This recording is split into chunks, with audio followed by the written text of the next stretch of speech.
and welcome back, everyone. I'm out here at COSI. I'm joined with Joe, and it looks like we already have a little experiment in progress. So what's going on? Yes, we're doing the classic TV cooking show. I put this turkey in the oven before we started filming. Excellent. I've got two normal soda cans, or pop because we're in Ohio, and they have just a little bit of water in them. And as you can see, I have them on a hot plate. We're boiling the water inside the cans. Ooh, okay. Why would we be doing that? Well, I'm just going to show you what happens, and then we can talk about why it happens. How about that? Oh, I already like this. So I'm going to put on my gloves, just in case I accidentally touch the hot plate or something like that, and I have safety glasses. But what I'm going to do, oh, wait, are you a regular soda fan or a diet soda fan? You know, I grew up in a house that was always drinking diet, so Okay. that tends to be what I lean towards. I'll save that one for you, so we'll take the regular soda. Excellent. All I'm going to do is take this and I'm going to put this can into this bowl of cold water. Here we go. 1, 2, 3. Oh, wow. The can was crushed with only, and you see that now there's a lot of water in it. The can was crushed with the power of air pressure. So as we're heating up the can, steam is rising, pushing air out of the can. It's also warmer than the surrounding air. When I put it in the cold water, the temperature rapidly decreases. Now the pressure inside the can is less than the atmospheric pressure outside, and it crushes the can. Oh, I love that. Now, as you know, Liz, that is how we get weather. When you combine temperature and pressure and moisture, that creates all the weather phenomenon that we see. I'll hand these to you so that you can get ready to do your version of it with your diet soda. I'm excited for this. Yeah. I like that there's the weather tie-in too about how important pressure is for all of that. Well, you know, while you're here, of course we're going to talk about weather. And we like to talk about weather with our our liquid nitrogen demonstrations. Another great way to show off temperature and pressure. You can go ahead and pick that up. Excellent. And then just flip it over real quick and put it inside. Oh, you could hear the pop. Yep.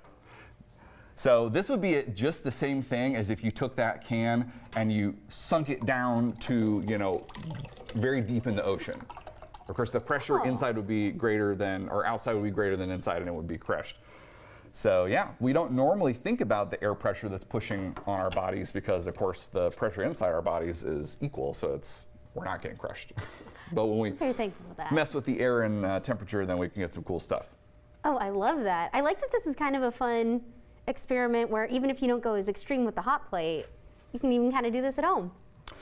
Yeah, you can, anytime we're using something like hot plate, we want to be careful, but with safety glasses and things like that. But you can see all kinds of things with air and pressure just by, like we said, observing the weather and things like that. Or even things like taking, you know, a can and with no water in it and submerging it down in water. You can see that the bubbles are released once you equalize the pressure, just kind of playing around with stuff like that. That's so cool. And what else do you guys have going on in COSI? I know we're getting ready to flip over the calendar to March, and March seems like a really big transition month for you. Yeah, so we talk about weather because, you know, hopefully the weather is changing and getting better right now, but also things are changing at COSI. This is your last week to see our exhibition, Pterosaurs, Flight in the Age of Dinosaurs. So if you're interested in that, definitely come and check it out in the next week. And we are gearing up for Tutankhamun, his tomb and his treasures, our amazing exhibition that's coming on March 18th. So go on to our website and get your tickets now. And I know the difference with some of those is some are included with your general COSI admission, but that new King Tut one, that's not, right? Yes, that will be an additional charge, and that's also a timed ticket because it's going to be really popular. This is the only U.S. date for that exhibition, so you definitely want to get your tickets before you come. I like that, and definitely something to plan in advance for. Yeah, for sure. Let me see. Well, Joe, thank you so much for showing us this really cool experiment, talking about some of the big transitions getting ready to happen over at COSI. And remember, if you want to check on those dates, see what exhibits are coming and going, you can log on to cosi.org or to look at this fun experiment and even hear Joe explaining how it ties into weather that we see every day here in Ohio. You can log on to our website, nbc4i.com. So thanks, Joe. Thanks for having me.